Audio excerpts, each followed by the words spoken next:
Welcome, gentle listener. I am Baldermort, your faithful servant, and I wish to introduce you to the forces, factions, and features of the Warhammer 40k setting, the grim darkness of the far future, where there is no time for peace, there is only time for war. And today, we shall be investigating a little ditty from White Dwarf 499 to 501. This is a tale in the continuing war between Necrons and the forces of the Imperium, in this case, the Adeptus Mechanicus. Tempus Purgatus. I sincerely hope you enjoy it.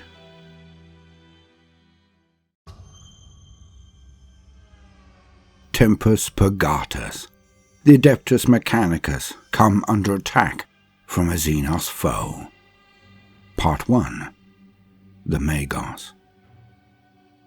Magos Technicus Tathic Shan hesitated. Despite the urgency of the situation, her need to act was overridden by an uneasy blurt of contradictory data from her internal augmetics. She paused in an open hatchway, gripping its frame with one metal hand to steady herself. Her Skitarii halted with her, a few glancing at one another, crimson optics fizzing with unease in the gloom of the poorly lit corridor. Distant screams carried to them from some lower deck, flesh voices and binaric wails entwined. The portions of Magos Shan's face that were organic twisted in consternation as data spooled through her cortex, insisting she had suffered a terrible wound when all evidence was to the contrary. Plasma membrane sheaths necessitated across her visual lenses as she isolated and purged the erroneous data. She examined and then impatiently excised several more data artifacts, a corrupted timestamp, impossible energy readings, and a secondary cortical alarum.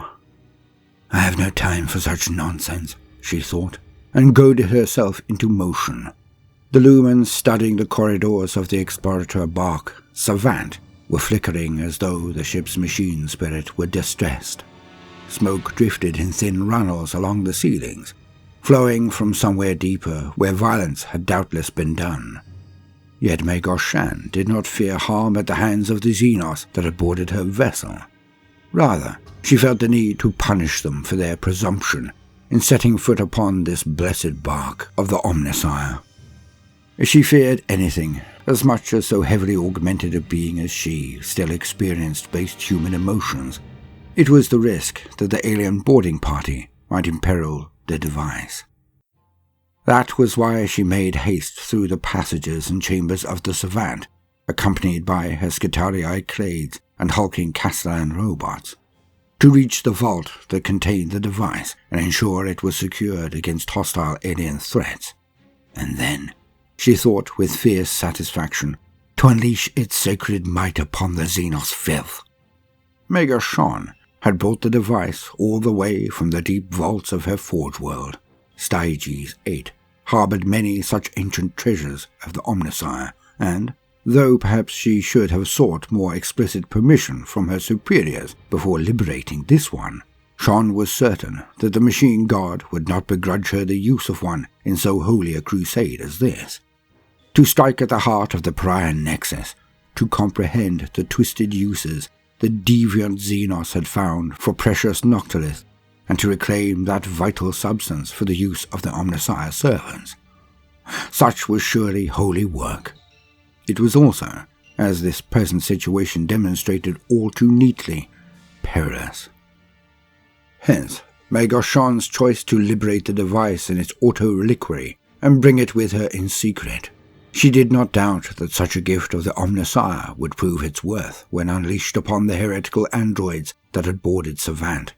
She just needed to reach it and unshackle it from its bonds first. The Skitarii vanguard of Clade Omega Primus Rho led the advance. They tramped along corridors of brass and brushed steel, and clattered down spiraling iron stairways.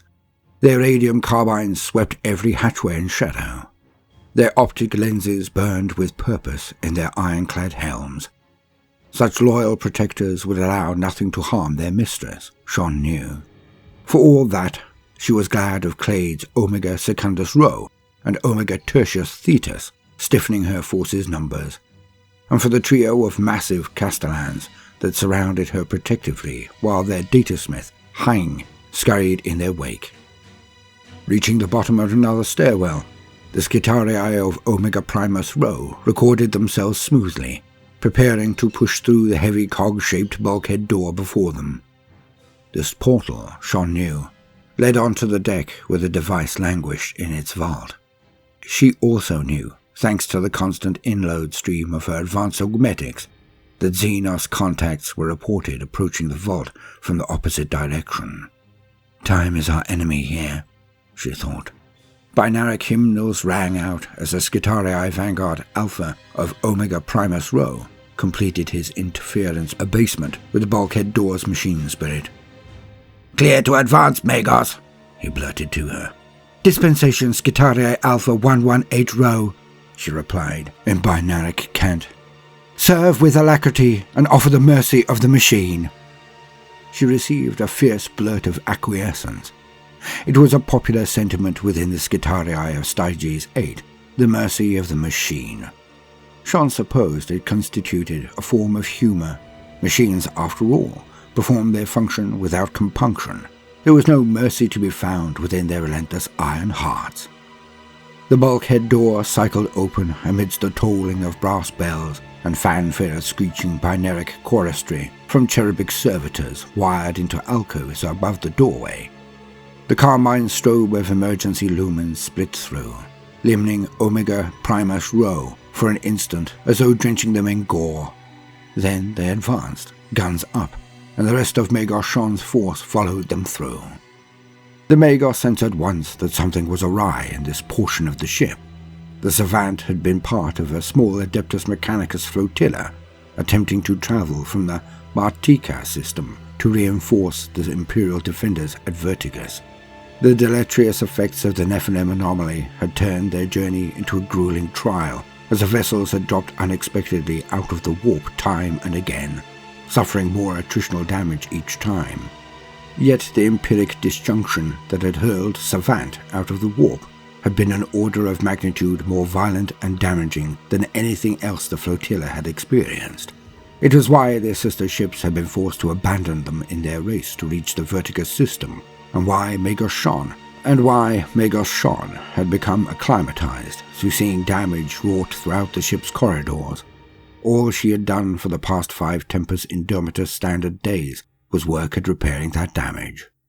There was something else at work on this deck, however. Shan saw the depressingly familiar buckled deck plates and burst conduits caused by the emergency translation from the warp. Yet she also noted tendrils of what appeared to be corrosion furring consoles and stanchions. She vid-captured images of the corruption using secondary optics as she swept down the corridor, and upon analyzing the playbacks through one of her 3 backup cortices, was surprised to see that the rust was visibly spreading. Part of her consciousness watched with growing disquiet as fingers of corroding corruption spider-webbed across a console, extinguishing indicator bulbs one by one. Each delicate glass oblong flickered crimson, then turned black as it was touched, glass cracking with sharp little clinks. Magos Shan reached out with her Omnissiah-given senses, her disquiet growing as she tasted unnatural energies at work within the fabric of the ship. Whatever was happening, it involved mysteries of the Omnissiah that lay outside her own areas of study. Yet she could sense its effects well enough. The visual corruption was only one aspect of a creeping entropy that burned out bundled wires and corroded data matrices deep within Savant systems.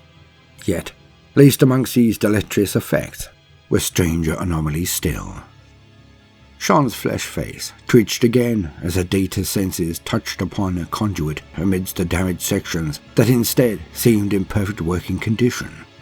She interrogated its monitoring spirit with a thought and frowned more deeply at the unexpected answers it provided. It was impossible that this data conduit could have been installed this very day, fresh from the forges of Styges 8, yet all indicators asserted that such was the case. Shan was dragged away from investigating the anomaly further by the sudden fierce clamour of gunfire from up ahead.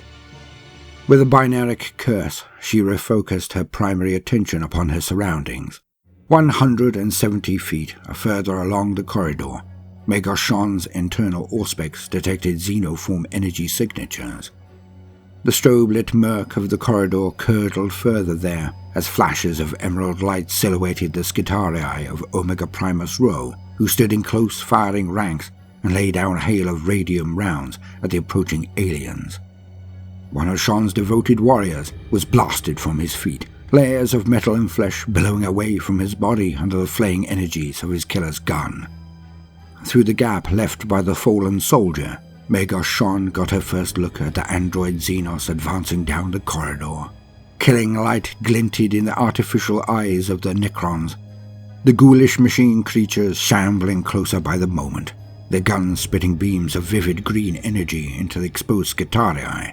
Omega Primus Rho closed ranks, and the enemy was lost to Magos Shan's sight again. Her followers were suffering, she knew, yet their sacrifice would be worthwhile. They had pushed far enough along the corridor before engaging the foe. Just 55 feet ahead of her, the Magos saw the armored door of the vault set into the corridor wall, sending a swift blurt to her followers and commanding them to protect her at all costs. The Magos deployed her mechadendrites in a writhing halo, and all but fell upon the access panel. "Enemy numbers increasing, Magos," blurted Skitarii Alpha 118 Rho to her as she worked. "Acknowledgement," she sent back distractedly. The vault had been sealed with thrice-sanctified data cords and would not be opened swiftly. "Enemy numbers increasing, Magos," blurted Skitarii Alpha 118 Rho to her once again. "Repetition is unnecessary," she sent back. Tagging irritation against her tonal indicators, she received a query response. "Contrition. Request clarity, Magos. What repetition?" Increasingly annoyed by the unwanted distraction at such a crucial moment, Magos Shan went to sample the Skitarii Alpha's repeated query and exploded it to him by way of a response. She paused when she realized that, according to her conversational chronologue, he had indeed only blurted once. Impossible, she thought, experiencing an unpleasant moment of déjà vu. As with the previous anomalous readings, Shan dismissed and purged them. She would not risk anomalous data corrupting her cortices. Yet, even as she bent back to her labors, Magos Shan harbored a swiftly cohering theory. "The Necrons have unleashed some techno-heretical weapon upon my ship," she thought, the idea causing her to suffer a digital churn equivalent to nausea. "There is temporal distortion here, and it is not natural." The thought only made her work quicker. At last, the vault's huge doors groaned open. Frozen vapor spilt out, dissipating to reveal the dark space beyond. Sat in a pool of frosty light was an ornate auto-reliquary larger than an Onagog dune crawler. Within it, Shan knew, the device slumbered. As the sounds of battle intensified, she swept into the vault, mechadendrites coiling with anticipation. She would release the machine from its bondage, ally it to her will. Then she would make the Necrons pay for setting foot upon her vessel. "In the Omnissiah's name," blurted Magos Shan as she set to work. Part 2. The Cryptech. A prize worthy of a chronomancer awaits, but time is not on his side. Kasmatef the Silent stood in a cavernous space within the human's crude warship. The last corposcent energies of dimensional translocation danced across his finely wrought living metal form. Scattered around the chronomancer's feet were the scorched bodies of vermin as defenders, slain by the energistic magnificence of Kasmatef's arrival. Nor had he come to the ship alone. A sizable retinue had accompanied the chronomancer through the dimensional veils, and were now arrayed around him in protective combat boarding formation. Bulky immortals armed with crackling Tesla carbines, ghostly canoptic wraiths, their talons twitching with anticipation to kill.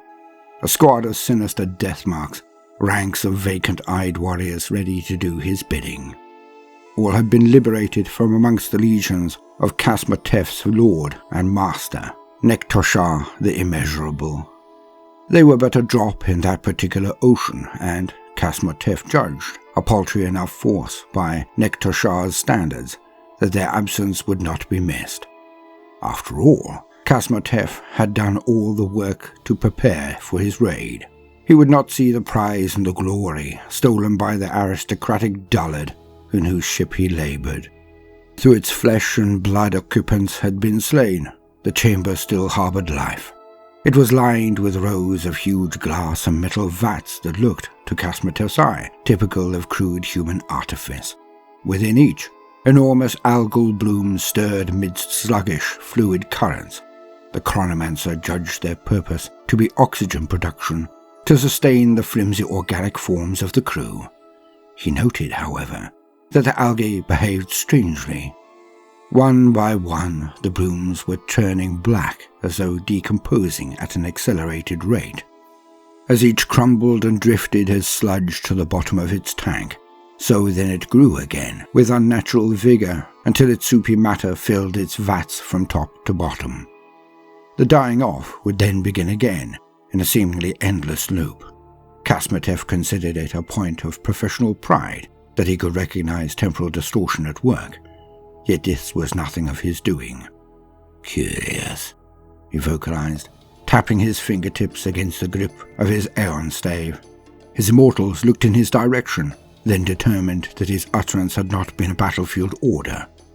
They returned their incurious eyes to scanning for threats. Kasmatef ran a swift spatial location check, determining that his advanced guard of warriors had pushed up through the decks of the human ship and cleared a path towards his prize. They had eliminated scattered resistance from gun-tooting cyborg primitives, but were only now running into more serious organized foes. It was time for Kasmatef to involve himself personally, he thought. His energy reserves had all but recovered from the exertion of translocation. The effort of masterminding this attack had been considerable, but Kasmatef flattered himself that such endeavors were well within his remarkable abilities. First, he had used esoteric dimensional energy scanners of his own design to stretch his awareness out into the embattled systems of the contra-immaterium nodal matrix. As he had hoped, it had not taken him long to locate this signature trace of something powerful, a technology these simplistic primates could barely comprehend, let alone claim true ownership of. With that done, Kasmatef had had his Deathmark hirelings observe the chosen prey from the vantage of a quasi-entangled pocket dimension. Once the chronomancer was certain of his prey's location, their destination and their weakness, he turned to another device he had fashioned during his studies. Though it burned itself out in the process, his Noctilith-infused chronographic beamer, and then on to rake the prey's crude immaterial engines. The result had been, to Kasmatef's mind, extremely satisfactory. The human vessel had been chronopolarized against the linear temporal flow, even as the anti-immaterial energies of the weapon had forced the ship violently out of the infinite dimension beyond. The effect had been to tortuously extend the ship's process of translation from one dimensional state to another on an atomic level, overloading the engines intended to effect such translation and cause considerable structural damage throughout the craft. In short, it had been crippled, but its precious contents had been left unharmed by the finesse of Kasmatef's weapon. It had been inevitable that the human's stunted sense of biological urgency would see the other ships in the flotilla rush on towards their destination, leaving his prey isolated. After one swift use of Overlord Nektoshar's long-range translocation matrices, Kasmatef and his borrowed forces had been aboard. Now, as he strode over the ruined corpses of his primate foes, Kasmatef was determined to claim his prize swiftly and ruthlessly. The entire vessel was his for the taking, of course, but it was the technological marvel at the ship's heart he really wanted. The chronomancer pulsed a protocol imperative to his retinue that set them in motion also. As they advanced, Kasmatef allowed agitated chronoparticles to stream from his aeon sphere, the better to speed his soldiers on their way, relative to localized space-time. The canoptic wraiths drifted straight up, phasing silently through the chamber's high ceiling and into the maze of decks above. The rest of the Necrons moved out in slightly ragged footstep. Their living metal feet cracked human bones and buckled crude metal bionics as they went. What primitive beings could ever stand against such eternal magnificence? He mused out loud, ignoring a second questioning look from his immortals. Kasmatef focused instead upon the simplistic thought pulses coming back from his advanced guard of warriors. They had located the primary prize, it seemed. Kasmatef was unsurprised at their warning of increased human defensive strength coalescing on their location. "Let the vermin scrabble and bite," he said aloud, enjoying the metallic resonance of his voice. "We must permit them at least this instinctive expression of defiance before we eradicate them. To do less would be uncivilized." Further self-aggrandizing ruminations were choked off, however, as a shock wave of esoteric radiation rolled through the fabric of reality. Kasmatef's refined ocular perceptions allowed him to see the intricate web of energy spiraling through the structure of the ship, exciting molecules in strange ways.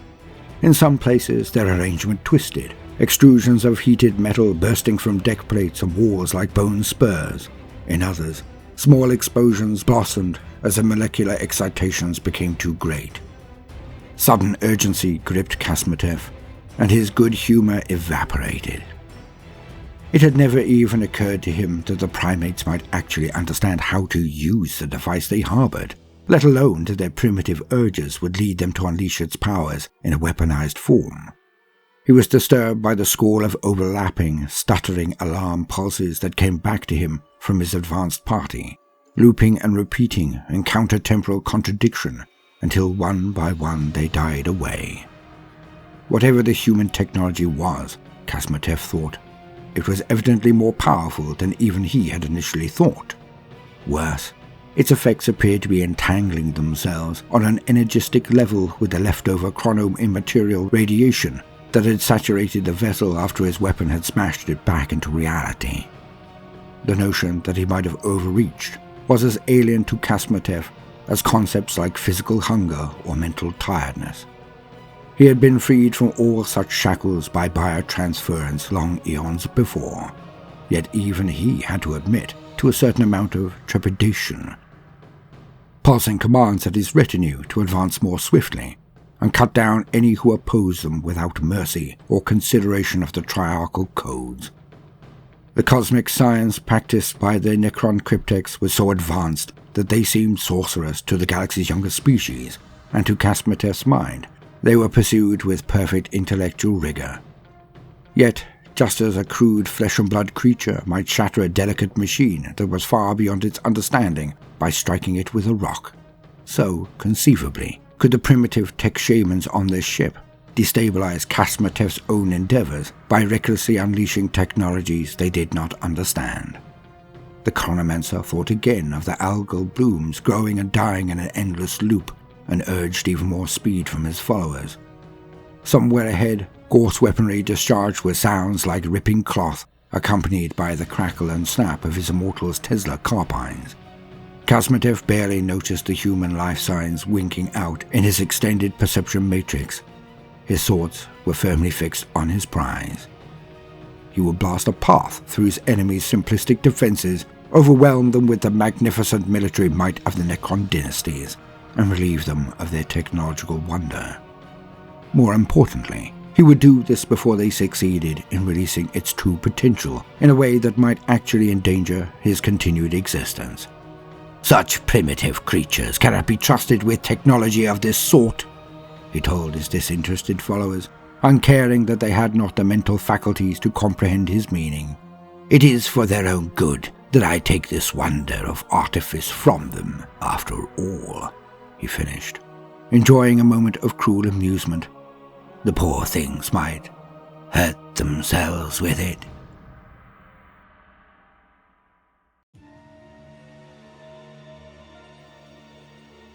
Part 3.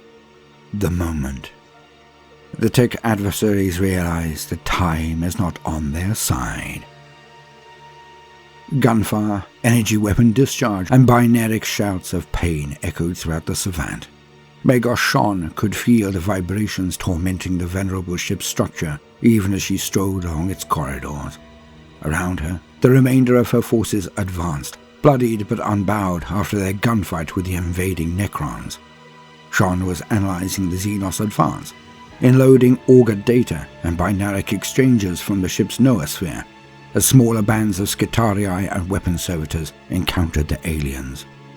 There could be no doubt that, thus far, nobody aboard Savant had been able to offer the Necrons a serious challenge, barring her own successful capture of the vault.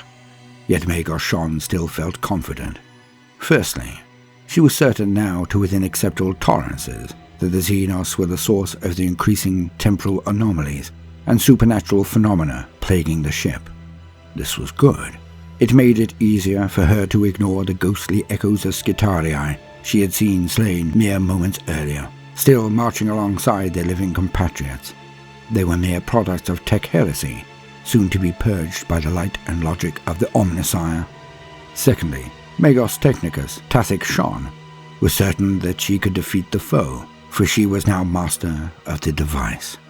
Shan glanced back at the enormous, deformed servitor that lumbered at her heels.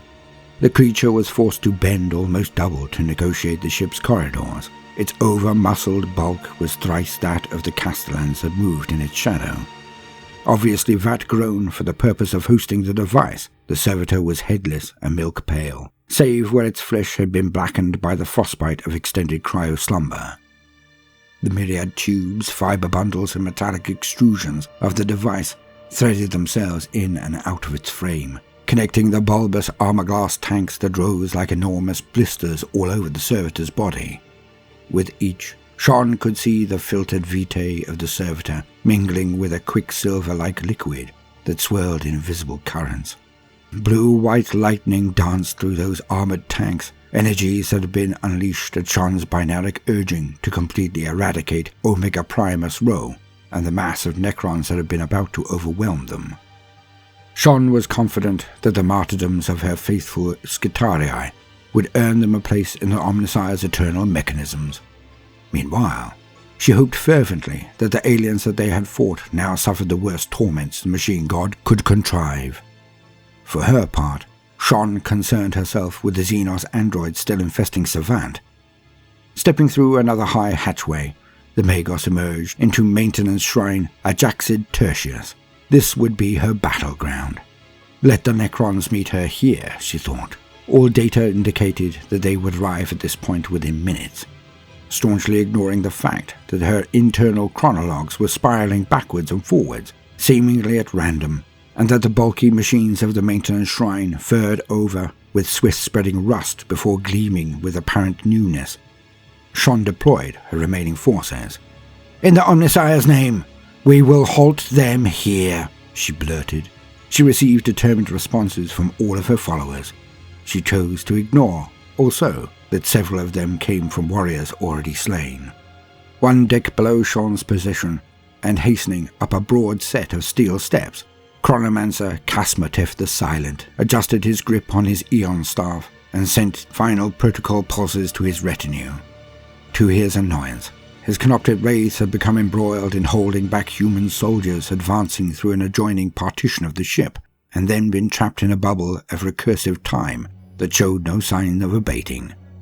The rest of his forces were moving into position, however. Soon enough, they would prove their inevitable superiority. Kasmatef was becoming extremely uncomfortable with the rate at which the temporal anomalies were spreading throughout the ship. He considered that he might have been somewhat arrogant when he had assumed he would not require an escape plan. Casting his perceptions beyond the physical shell of the human vessel, Kasmatef watched chronoparticulate streams trailing back through space-time from the moment of the enforced translation event.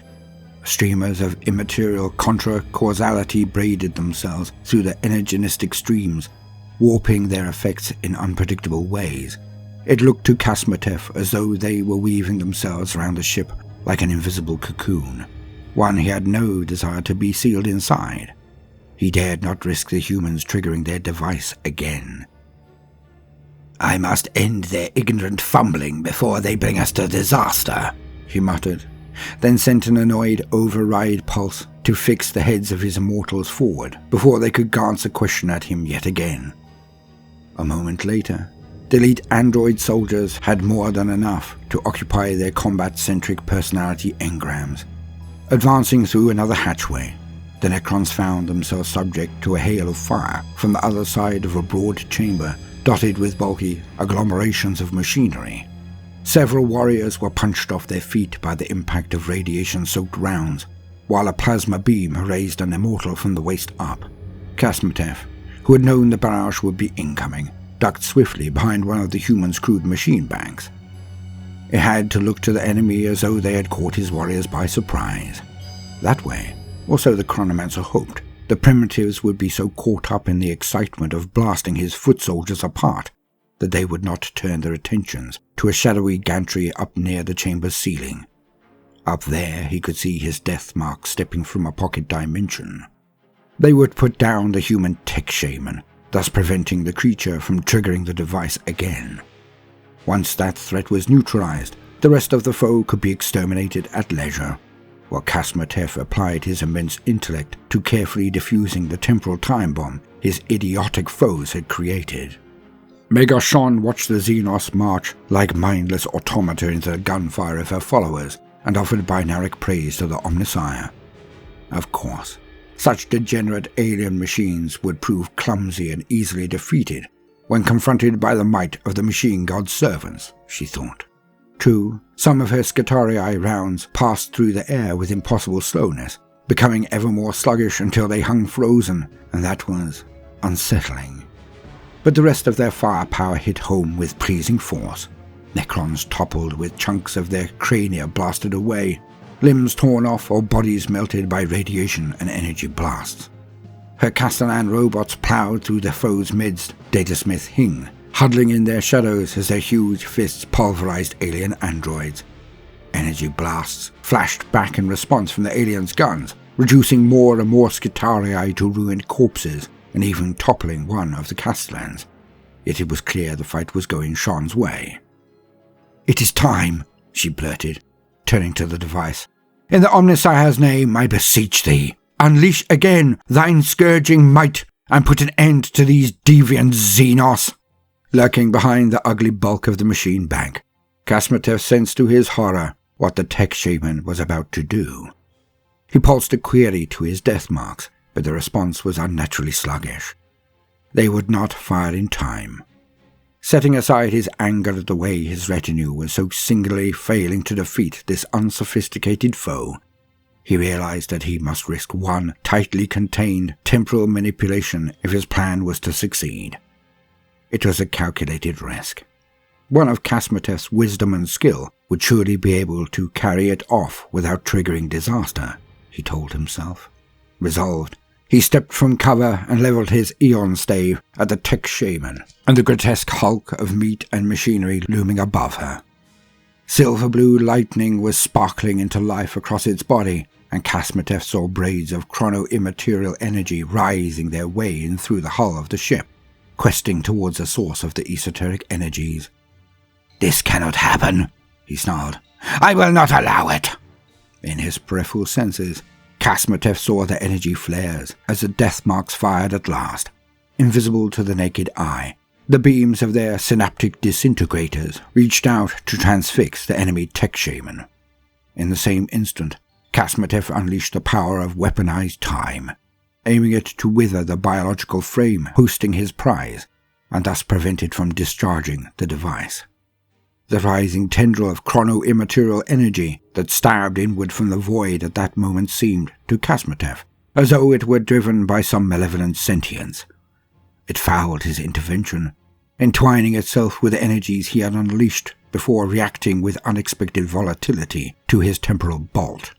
Kasmatef the Silent appreciated, in that last instant before disaster, that there was a certain elegant irony in the fact that he, a self-proclaimed master of the chronomantic arts, could not have timed his intervention worse. The untrammelled energies of time, immaterium, and weaponized radiation entangled with one another in ways even the chronomancer had never believed possible. As a human tech shaman collapsed boneless with blood and oil spewing from her ruptured optics, her fall slowed and then halted altogether. A coruscating torrent of energy roared out of the convulsing flesh hulk at her side, racing back along the temporal beam of Casmatef's Aeon stave, before striking the device and detonating it in a time-warping eruption. Layered ghostly after-images blossomed from every surface and living being, and began to flow back upon themselves. It was the last thing Casmatef the Silent saw, before the chrono loop trapped them all within its embrace, and not, he realized despairingly, for the first time. Magos Shan hesitated. Despite the urgency of the situation, her need to act was overridden by an uneasy blurt of contradictory data from her internal augmetics. She paused in an open hatchway, gripping its frame with one metal hand to steady herself. Her Skitarii halted with her, a few glancing at one another, crimson optics fizzing with unease in the gloom of the poorly lit corridor. Distant screams carried to them from some lower deck, flesh voices and binaric wails entwined. The portions of Magos Shan's face that were organic twisted in consternation as data spooled through her cortex, insisting she had suffered a terrible wound, when all evidence was to the contrary. Plasma membrane sheaths necessitated across her visual lenses as she isolated and purged the erroneous data. She examined and then impatiently excised several more data artifacts, a corrupted timestamp, impossible energy readings, and a secondary cortical alarum. I have no time for such nonsense, she thought, and goaded herself into motion.